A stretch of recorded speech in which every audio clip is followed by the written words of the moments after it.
Guys, Matsuki TV, ayan.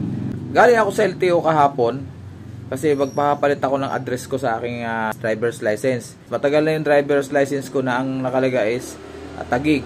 So, kailangan ko yung gawin dahil requirements sa SSS dahil nagkiklaim ako ng aking retirement. Pero hindi ko natatapikin tungkol sa SS. Basta samahan nyo na lang ako kasi babalik ako doon dahil binigyan ako ng mga requirements na aking kailangan. Babalik ako sa LTO. Paano at ano mga kailangan natin na requirements para pagpapalit na address sa ating driver's license. Pero may problema pa ako sa license ko. Yung middle initial ko may konting isang letra lang ang problema. So, subukan natin may pakiusapan kung pwede natin isabay. So sa requirements na sinabi sa akin sa pagpapalit ng address is kailangan na proof of residency, which is nakakuha na ako. Nakakuha na ako noon. At saka pumandar na ako ng barangay ID namin. Tapos ang importante sa lahat, ang birth certificate from PSA. Yun lang ang pinaka-importante. So, yun lang. At samahan nyo ako. At para malaman natin at ma-share ko din sa inyo kung anong magiging sitwasyon doon sa LTO bukas. So, ito guys yung nakuha kong barangay certificate dito sa Pasay. So, ayan na. Kailangan kasi to parang pinaka-proof of residency natin. At syempre kasama yung barangay ID para supporting documents natin yan, okay? Importante sa lahat, yung birth certificate galing sa PSA. Yan, importante yan. Kung mag-change kayo ng inyong pangalan. Sa akin, middle initial lang may problema. So, ayan ang aking birth certificate. Kailangan lalabas dyan yung pinakang pangalan mo, ayan. Yung Enye, yan ang problema ko, yung middle initial ko. Yan. So, dyan ako nagka-problema. So, ito ang ating kailangan dalhin at saka yung mga supporting documents pa. Ito guys, nandito na ako ngayon sa Metro Point. Since nandito taga-Pasay ako. Nandito ako sa Metro Point. Nandito ang LTO branch nila. Okay?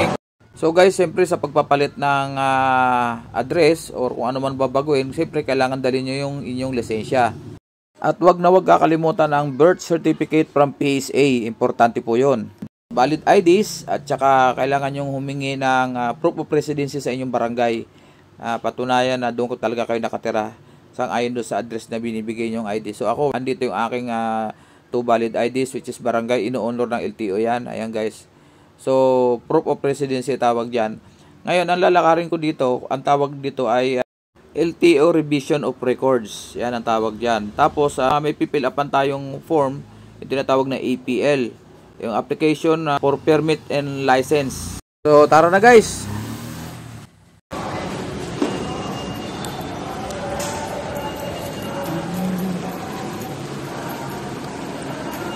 Ayan, LTO lang.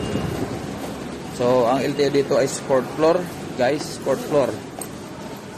So, tayo sa 4th floor. Agahan natin. Actually, ito yung sinishare ko sa inyo is galing na ako dito kahapon. Ngayon, hiningan ako ng mga requirements kasi hindi naman basta-basta pwede magpalit. Dati, sa main LTO, ngayon pwede na rito. Basta magbigay tayo ng tamang mga requirements. So, akit pa tayo sa 3rd at saka siyempre sa 4th. Ayan. So, umaga tayo. Hindi ko alam kung may tao na. Okay. Ayan, 4th floor. Ito na tayo. Kakanan tayo dyan guys. Ayan, dito tayo. Ayun, ang LTO. So, sarado pa yan guys kasi maaga pa. Hintay lang tayo dito sa labas. Okay, fill up muna tayo ng ating mga application form. Ayan.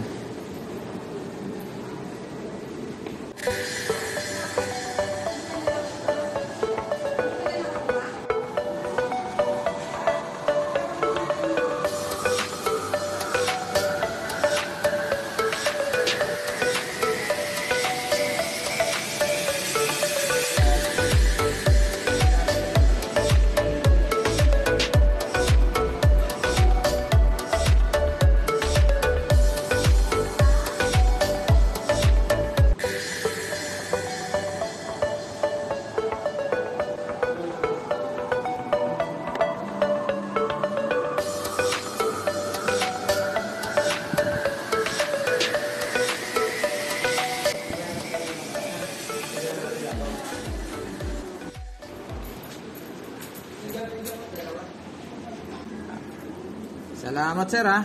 Thank you, thank you. Ayun. Thank you very much.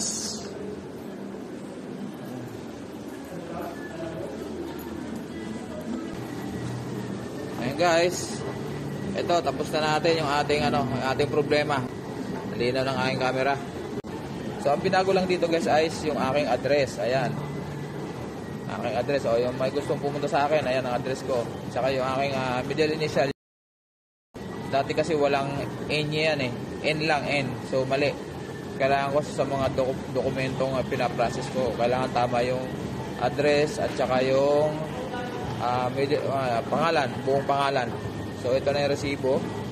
Ito na yung bagong resibo ko. Magpapalit ako ng bagong resibo. So, binayaran ko guys is 325 lang. Kasama yan yung change ng middle initial at saka yung aking address. Ayan guys, so sana makatulong sa inyo sa mga gustong may problema yung ating lisensya.